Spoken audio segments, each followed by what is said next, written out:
schedule well enough so that our speakers are honored with the amount of time they need. And we'll be starting here very shortly with Ellen Swaney, who's coming in from the Montana Commissioner of Higher Education Office. And just a word about Ellen. Ellen is very much, I would say, probably the key person who has caused this conference to come into being and to help this dialogue get started here in the state of Montana. It really is Ellen's vision, and I'm honored to be able to have her come and say a few words to us. So, Ellen Swaney. Good morning. I hope you all had a good night's rest and a good trip over here to the University of Montana. And I have such, happiness in my heart is the only way to describe it about this conference. They told me I had 2 or 3 minutes to talk a little bit about the conference history and vision for this conference. And I believe that this conference is a long time coming, but I'm glad to see it here. And I want to thank Patty and her crew for all their good work to put this together. I've been in the Commissioner's office now since 1990, and one of the first things that I attempted to do when I was hired, I direct American Indian Minority Programs, is to look at protocol between the university system and the tribes.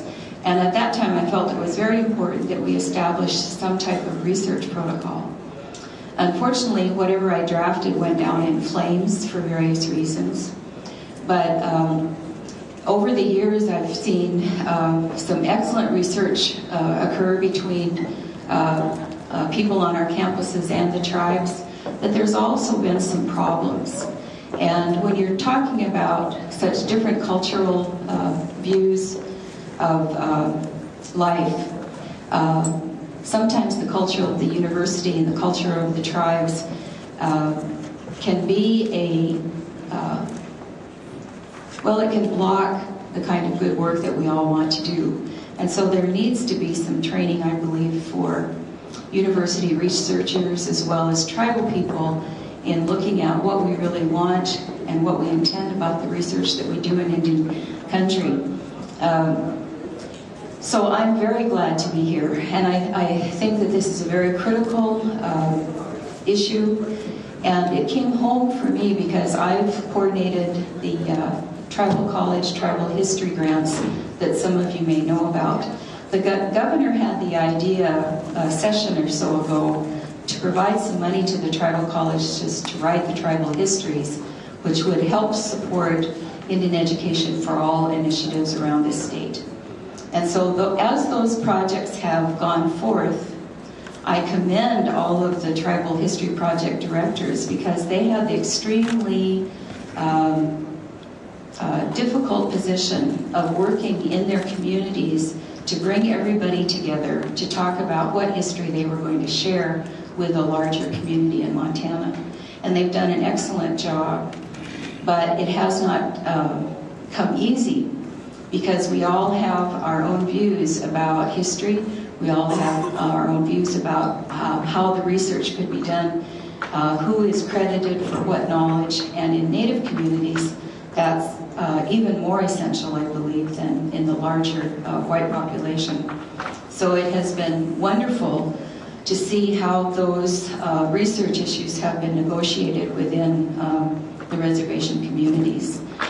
And I believe you may have some speakers today that are going to touch on that. So I want to take a few minutes this morning, and what I'd like to do is introduce the people who worked so hard to put this together. And I'd like to introduce them to you by name and their position, and then if they would please stand. So I'm really pleased to present my sister, Dr. Vida Sweeney, who's an associate professor here in psychology at the University of Montana. And Wade Davies, who's the chairperson of the University of Montana Native American Studies program. Linda Juneau, who's the tribal liaison for the University of Montana President's Office. Some people may not be here because some people have obligations today. Blakely Brown, who's an associate professor in the University of Montana Health and Human Performance Department.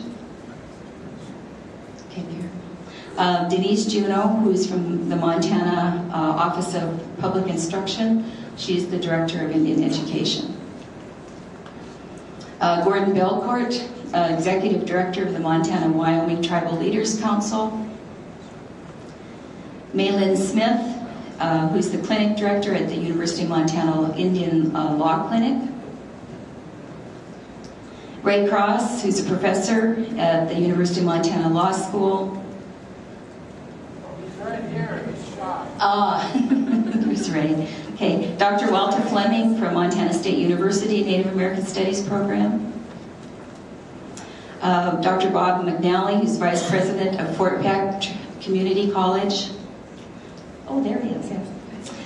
Dr. Kate Shanley, who's an Associate Professor in the University of Montana Native American Studies. Robin Saha, who's an Assistant Professor in the University of Montana Environmental Studies Program. Daryl Kipp, who's the Director of the Pagan Institute. Sean Chandler, who's the American Indian Studies Director at Fort Belknap College. Dr. Rick Vandenpoel, who's the Director of the University of Montana Division of Educational Research and Service. Roberta Evans, who's Dean of the University of Montana School of Educational Leadership. Carol Murray, who's the Blackfeet Tribal History Project Director at Blackfeet Community College. Daryl Stoley, who's an Associate Professor, and I think in School of Education. Julie Kajun, who's the Salish Kootenai Tribal History Project Director at Salish Kootenai College.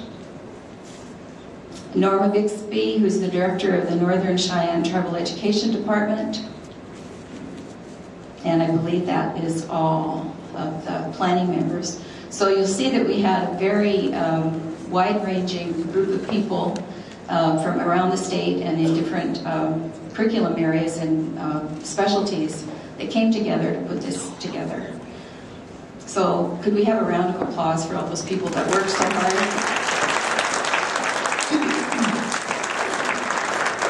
It's now my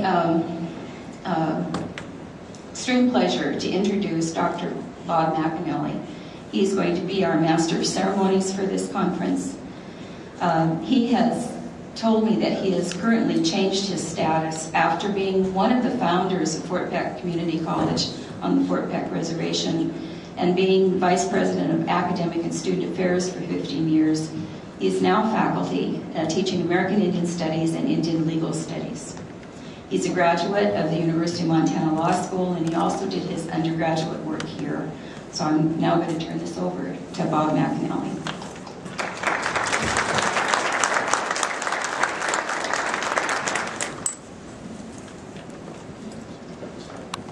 Thank you, Ellen. Metarabe. Hey, Achina, Daya Wachina, Duchio. Nacholabe, Chaje Mitawa, Tobanoa. Absalika, Hiknada Hota. Chaje Mitawa, Tobanoa. The Americans call me Robert McAnally. It's my pleasure to be here today, and my honor to serve as your Master of Ceremonies, which means my job is to keep things rolling, and that's what I'm going to try to do. But first, a few remarks of my own. First of all, I'm also a Vietnam veteran, and they call that a Kichita in my language, my Nakota or Assiniboine language. And I'm also a pipe carrier, so those of you who know about that status, you know I cannot lie anymore. So it's been hard. But I want to tell you, therefore, as a pipe carrier, I have to tell you the truth is I'm only here for the Kyo powwow. That's the reason I'm here. So also I have to tell you, I have to warn you that this room actually is haunted. They call it the UC ballroom, but I'll tell you it's not a ball being in this room all the time.